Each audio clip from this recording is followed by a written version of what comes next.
Welcome to The Human Code, the podcast where technology meets humanity, and the future is shaped by the leaders and innovators of today. I'm your host, Don Finley, inviting you on a journey through the fascinating world of tech, leadership, and personal growth. Here, we delve into the stories of visionary minds who are not only driving technological advancement, but also embodying the personal journeys and insights that inspire us all. Each episode, we explore the intersections where human ingenuity meets the cutting edge of technology, unpacking the experiences, challenges, and triumphs that define our era. So, whether you're a tech enthusiast, an inspiring entrepreneur, or simply curious about the human narratives behind the digital revolution, you're in the right place. Welcome to The Human Code. Welcome. I have Nicole Yelsey with me, the CMO from Kindworks.ai. And my experience with Nicole has just been awesome. We've known each other for a couple of months now, been able to share these experiences. And the one thing that I love that they're doing at Kindworks is that making kindness a top priority. And so what I would love to do is really just hear from you, Nicole, about what got you here today and what really enlivens you about your work at Kindworks and in life. Absolutely. First, thanks so much for having me, Don. I always appreciate and am inspired by our conversations together. So why kindness? So a little bit of background on me. My background is in marketing and business development. I've worked for 20 years from big companies to small startups. And what I always said, though, was my passion was for helping people be happy. And I personally have felt very lucky that I have generally been a happy person. And when I started diving into the research on kindness, I was like, this is what I have been preaching my whole career, just not necessarily calling it quote unquote kindness, but it is just finding that humanity, always having positive intention with the other person, taking a moment to connect. And then also you're happier at work, we're all the same person, you're happier in life, and bringing that integration of work life together. Daniel, the CEO of Kindworks, reached out to me with this idea for Kindworks. And I had this aha, this is it. This is what's going to change how people not only work, but interact and live with each other. So to be able to match up the idea of the power of kindness with the power of AI, that's what we're building at Kindworks. And it was like, this is a dream job. I get to say that I work in kindness and AI, which is just, I never would have thought 20 years ago that was anything that I could be doing. And it is truly a dream. And that is totally incredible. I love AI, right? That's a definite passion of mine, but also that experience of kindness that you can bring to the table. Where do you see the interaction? Like, where is that flow that kind of that really drew you to this? And like, how does that actually show itself in the world? Yeah, I think it's that they're both based in proven power to have a positive impact on individuals and humanity and society. So kindness, as I mentioned, diving into the research, there's literally hundreds of papers that show that practicing kindness, both towards others and towards ourselves, have a huge impact in feeling more connected, feeling less stress, more motivated, happier, ability to live and work at our full potential. And then there's the proven power of artificial intelligence and what that can do to help us as humans have the capacity to bring our full potential as well. So to be able to, again, bring the two of those together. And as I mentioned, my background's in marketing and brand. I joke that I do everything at Kindworks except write code, but really working with Daniel, our CEO, and Tim, our CTO, the three of us have been working hand in hand now since day one with Kindworks, and everyone brings something different to the table in a really amazing and collaborative way to be able to bring that proven power of kindness and the proven power of AI together in a way to have, I think, exponential benefits for individuals and communities. Oh, that's so good. So what has been one way that like AI has touched your life personally? The way that we think about AI in the platform, it's funny, we've been AI since day one. So before ChatGPT was released to the world and people's perceptions of AI have changed a lot in the last year or so, what we are all about is bringing the right content to the right person at the right time. AI has the power to really personalize the experience and augment. Actually, I listened to a podcast the other day where someone called it AI, thinking about it as augmented intelligence instead of artificial intelligence. So how does it augment, which I loved, by the way, I'm just in awe of that statement because it is, I think we've had this conversation before, and I know I've mentioned this on this show, but the way you utilize AI is that augmentation of your own intelligence. It's a collaboration that you can have with the system. And so just even calling it augmented intelligence seems like a much more empowering process for us to see where we are today. Exactly. And for full credit, that was Dr. Craig Watkins. It was a Brene Brown podcast I listened to just the other day. And that was the whole podcast was fantastic, but that was the aha. It was like, this is such a clear way of explaining it and how we're talking about it within Kindworks, that how do you blend that humanity with the technology and that idea of, again, I think that idea of augmented intelligence for humanity's sake, even just some of the examples we were talking about before this about how we work more efficiently and effective and save time for some of these automated tasks, but at the same time, all rooted in humanity and strategy with the human lens. Yeah. So does that hit on your question on AI? It totally does. Cause I think that what you're saying is like that hyper personalization with addition to that it's an augmented intelligence and it's like you're in the driver's seat. We're not really delegating anything out to the AI that's outside of our own capability. Maybe it's adding to our capability. But given where we're at today, there's a lot of conversation around like artificial general intelligence, the opportunities that may be lost for humanity in regards to work, which is the fear factor that comes into it. I feel like augmented intelligence and the way that you've described how Kindworks is integrating both kindness and AI creates a more empowered space for people to be working. And when we talk about augmenting, we're really talking about helping a person do something that they may have been able to do before, just more effectively or efficiently, or increasing their capability as well. Exactly. And it's interesting. So we actually just came out with our first white paper on what we're calling kindness and empathy as power skills and how they give you the capacity to do more. So they really enable stronger hard skills and what we call soft skills by having a basis of kindness and empathy and compassion and these power skills. I think AI works a little bit similar too. It gives us the capacity to improve other skills as humans.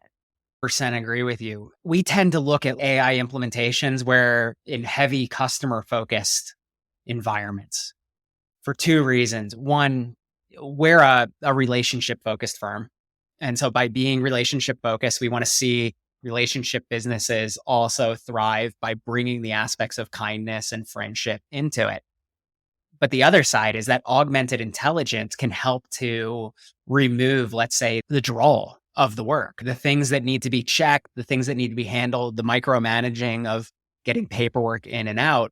And what we're noticing as well is that frees up the person to form a deeper relationship with their client and also to better understand where they're coming from. So that's really awesome that like you have that white paper you guys have created to make this happen. Where do you see us 5 years down the road? Like, where do you see that interaction of humanity and technology in this space that you're talking? We talk a lot about how we're creating technology for human interaction. So much technology is that get you more and more like, how do you spend more time in technology? We're Yeah. building technology to enable and encourage real life interactions, both through whether it's through a text or through some sort of other technology, but also even more so in person. So using technology for humanity's sake. And so we're starting with the platform. We're an enterprise platform. So we're starting with businesses and how do we bring intentional practice of kindness to workplaces. And so connecting with colleagues in new ways and building relationships that way. Ultimately, 5 years from now, we want to be in the hands of billions of people, ultimately billions of people. How do we help any individual, have that larger capacity to bring their full and best selves because they are practicing kindness. And again, practicing kindness both towards others and towards self so that they, again, have that capacity to be at their full self. I absolutely love that. And it seems like even though you're going to market through businesses, there's a very focused, not even concern, but it's very focused on the actual individual and how they're participating. And like organizations are a collection of individuals. Do you receive any sort of pushback? Are there any alignment challenges between working with an organization and then working with individuals as well?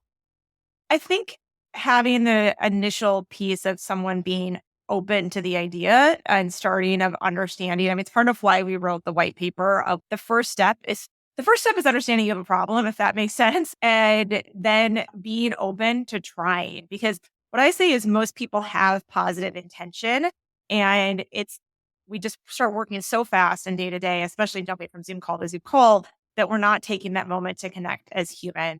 And when most people take a step back, they're like, yes, if I had a nudge to be able to do this and keep it top of mind, I think of everything in like the matrix of what's important and what's urgent. And whether you do that, I really think about that very thoughtfully, but whether you do that intentionally or it's just natural, we naturally think of what does work right now? What's the fire I have to put out? And oftentimes the human connection it's so important, but it's not urgent for us. So by bringing that top of mind, then we're bringing it into the idea of how do we integrate this in every moment. That's a really important lesson. And I think you're referring to the Eisenhower matrix, right? Like as far as Right. or important, not important, urgent, not urgent, and just being constantly aware of where we're spending our time, where we're spending our energy. And definitely the importance of human relationships that we have and that really drives the place forward. We were having a coffee hour for us because we're all remote and so we don't have that like time around the water cooler. And so groups of us get together each Thursday morning to talk about what's happening, what's going on with our lives. And that was one of our senior employees. She's talking about like to our younger employees about how what's important is really your network when it comes to your career. No matter how well you're doing something, it's the relationships that you build. And I really like how you're utilizing technology here to strengthen relationships, but also to strengthen somebody's own empathy towards themselves as well, I imagine. Absolutely. And then being, I think, intentional about that and intentional about your relationship. I do a training on personal brand that I've done for a number of different people at different times. And I talk a lot about, I think about you build your network and you're intentional about it, but it is truly about relationships. And we've obviously had this conversation before. It's not building a fake brand. It is thinking about being intentional about who you are and who you want to be, and then make sure that comes across in every moment. And then you will naturally make the connections and the relationships that if you're intentional about it, and then those people, you're adding value for them and they're adding value for you. And sometimes that can feel hard for people to say, oh, I'm adding value and you're adding value when it's a personal relationship. But truly, every interaction is about that, but being intentional about it. Well, and I think you're hitting on a nice point here, right? Is every time you interact with somebody, you want to add value. I'll just throw my own personal challenge with this is I don't want relationships to feel transactional, Right. right? Like you want to have a deep relationship with someone, but at the same time, and always you want to be adding value, but never wanting to feel that it is like a transactional nature of, oh, I walked away and I didn't feel like I got value from that. Wait, what's the kind of caveat that you have for that interaction or I think that it's like just an ebb and a flow. You're not going to have every interaction of I gave value or you gave value, but keeping that person, like understanding what's important to that person and then keeping them in mind when you do have something of, oh, I have this person you should meet. Oh, this podcast or this article is interesting. Let me send this over to you. And I say this to a lot of junior people too, who are coming up in their career. They're like, how do I add value to someone who's been in their career for 30 years? I'm just starting out. But really, you are a whole fresh perspective. Like the reason that people mentor, obviously they want to give back and pay it forward. It's also a two-way learning cycle. So I think always going in and knowing that just this having the mindset, every person you meet in your life, you can learn something from, and then approaching it that way.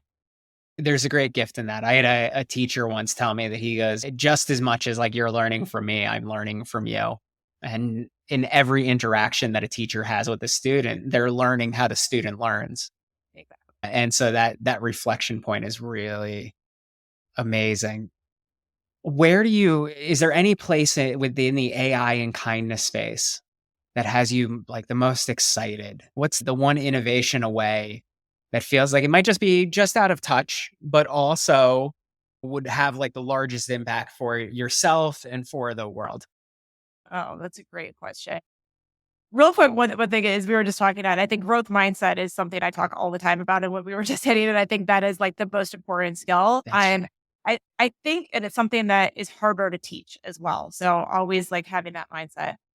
In terms of what's next, I think just what we're building with Kindworks, I truly believe is going to be game changing. And so having started with the enterprise, like what we're really focused on talking to our customers and not just our current customers, but who do we want to bring this to and understanding what are the challenges and then how do we solve for them. So I think it's a really iterative process, but that is a key piece for what we're building. When we started in 2021, we knew that kindness is a hugely powerful tool to help people feel better, work better, live better. We were in the middle of the Great Resignation, all of these pieces. We didn't even know if we were B2B, B2C. We had one page concept of the product. Now really diving into how do we solve these problems for enterprises and then the people and the employees that work for there. So that's really what we've been laser focused.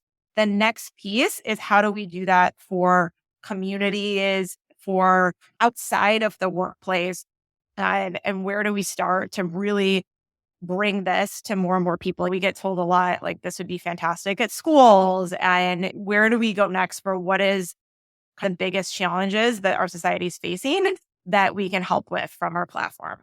I love it. It's funny. I'm going to be like ADD for a moment because you dropped a great point around growth mindset. And like sometimes it's very difficult to teach. Are there ways that you've noticed when you're in a growth mindset versus when you're not? And how has that played out for you? What I personally am, Yeah. I like to think I am generally like, I am very much, I love to learn. So I try to really always be in a growth mindset and catch myself. We've been very intentional, I think, of hiring people too for Kindworks who have that growth mindset. I like to think that is something that even they're teaching at schools more and more now. It's my son, who's 7, came home one day and said he was learning about having a growth mindset. I'm like, oh my gosh, I love this about your That's so school. cool. It's amazing. Yes. But I think it goes down to empathy as well. And how do you take yourself out of your own bubble? And again, it all ties together. Like I can learn something from every human being. Sometimes we get in our own bubble and I'm head down, I'm moving, but being intentional of getting yourself out of your bubble, listening, understanding with someone else, and then learning from them. It's also something that's hard to do. I mentioned all this data on kindness. One of the really interesting pieces is that we constantly underestimate how impactful kindness is going to be when we do something for someone else, and we overestimate how difficult it's going to be. So the example I give is, yeah. So there's a great study of like people getting on a train and being asked to connect with somebody. Everyone's, oh my gosh, I can't talk with a stranger. But then when you get off the train, both the person who started the conversation and the person who received the conversation, their satisfaction levels are just significantly higher than they were when they got on, as well as significantly higher than they thought they would be. They thought they'd actually be worse if they talked to a stranger. So knowing that, how do you get out of your bubble? And it doesn't mean that like, you sit down and talk to everybody you ever meet. And also, the more that you do it, actually, the happier you're going to be, the happier the person around you is going to be, and your empathy is going to build. That is great advice. As far as it's almost like when we create a roadblock for our own sort of growth, we do it because we want the mountain to be there. And at the same time, like we get so much greater satisfaction from actually just going and forging ahead and doing it. Yes. And I'm going to tie this back because I think we were talking a little bit about AI implementation earlier. And what you're doing at Kindworks is that iterative approach of you got to test it, you got to experience it, and then you can go back and adopt it into the product. But this also growth mindset that you're talking about, but even talking to strangers is about creating a scenario where, hey, there is a chance of failure. There's a chance that this may not work out. But oddly enough, most of the time it does. And so continuing to get yourself in those situations can help strengthen that muscle of being somebody who tries new things, who makes changes, and I think you also said along the lines of observing yourself and recognizing that the behavior that you have today doesn't have to be who you are. and allowing yourself that separation and that empathy of the person that was doing that and the person that got in this situation, and then saying, okay, I'm going to rise up and move on from there. Absolutely. It's actually interesting. So we're obviously a technology company. I say often we are both a technology company and a content company, though, because part of what we do, especially at this stage in our life cycle, is educate people on kindness as a practice and the benefits as well as the barriers to it. What we hear often is when people start using the platform, the impact is so great. They're like, oh, it's not actually as time consuming as I thought it was going to be. Like, Betty's great. I look forward to Betty's exercises and all of this.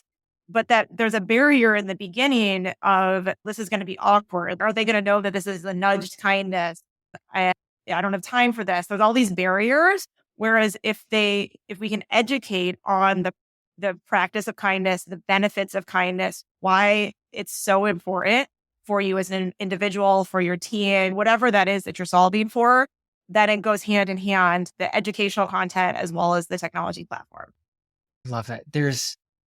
See, the challenge, Nicole, is whenever we sit down, I have 8 different questions to go in 8 different directions with you, because I find the work that you're doing to be fascinating from the standpoint of, hey, you've got technology here, but like the core focus of what you're offering is the human connection. And to give you like, we may have been we've been on different paths, but they've been running closely together. And like I switched Findustries over to being a friend first company. And we spun out another startup last year with some new partners.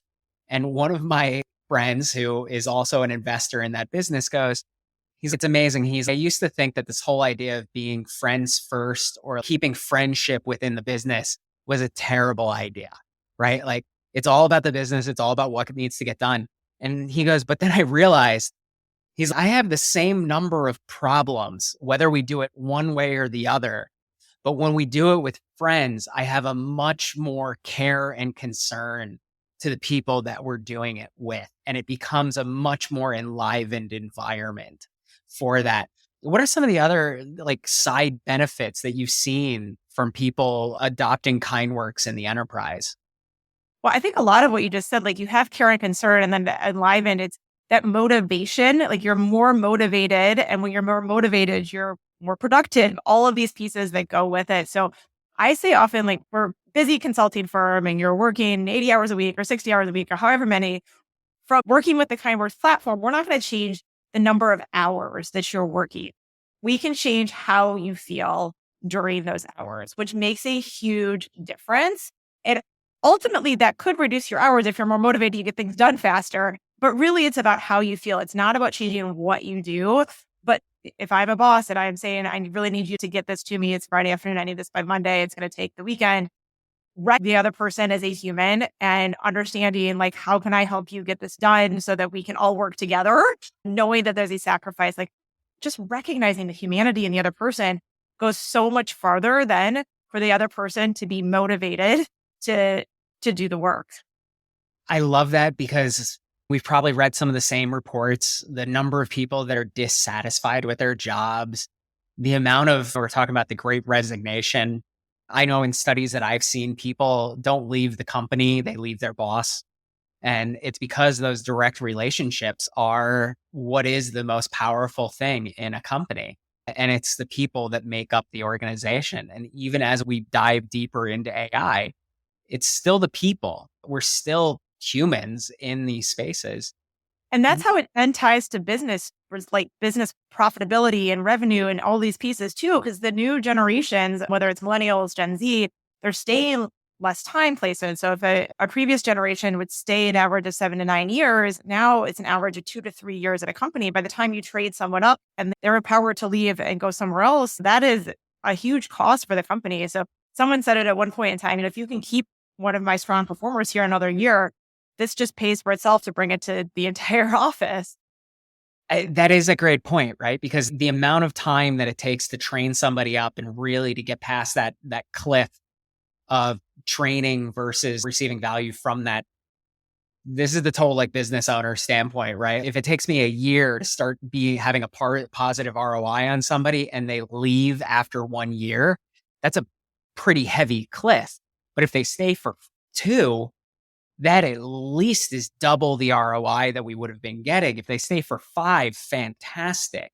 Trying to think of what our average is, but at the same time, you're having a significant impact on people. All right, so to like wrap this together, what are 2 things that people can do today to implement kindness in their space? And I have number 3 that I'll add to the list that they towards. Okay. Besides bringing Kindworks, I'm going to put that one on the side. I just think the number one piece is being intentional and being intentional of how you are speaking to people. I interviewed somebody this morning, actually was talking about it's not what you say, it's how you say it. And so just being intentional on how you're, especially when it's written communication. There was a study that came out recently that written communication causes even wider barriers when it's not thoughtful. So being really intentional. And then I think the second is assuming positive intention from the other person. So I quite often, especially again, written communication, you'll read something and you'll immediately guard goes up and things go sideways. Whereas if you assume that came from a place of positive intention, this is very true for in-person as well. And then get to a place of help me understand where you're coming from. Start with empathy. Those are the 2 things. So be intentional and then assume positive intention. I love those 2. Number 3 for me was to bring in Kindworks. So I got you on that one. And I really love what you're doing.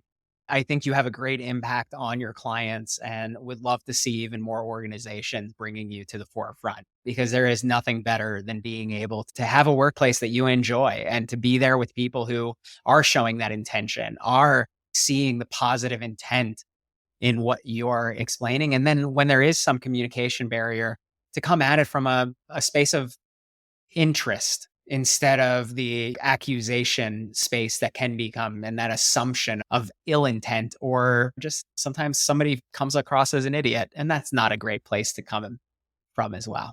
Well, it goes back to growth mindset. You said come from a place of interest. Let me learn more about what you meant by that. I love it. And thank you so much, Nicole. Once again, like really grateful to be getting to know you even better, to have this time for us to share, and really appreciate you making the time to talk to the audience today as well. So fun. Thanks for having me. And I look forward to continuing our conversations. Absolutely. Thank you for tuning into The Human Code, sponsored by Findustries, where we harness AI to elevate your business. By improving operational efficiency and accelerating growth, we turn opportunities into reality. Let Findustries be your guide to AI mastery, making success inevitable. Explore how at Findustries.co.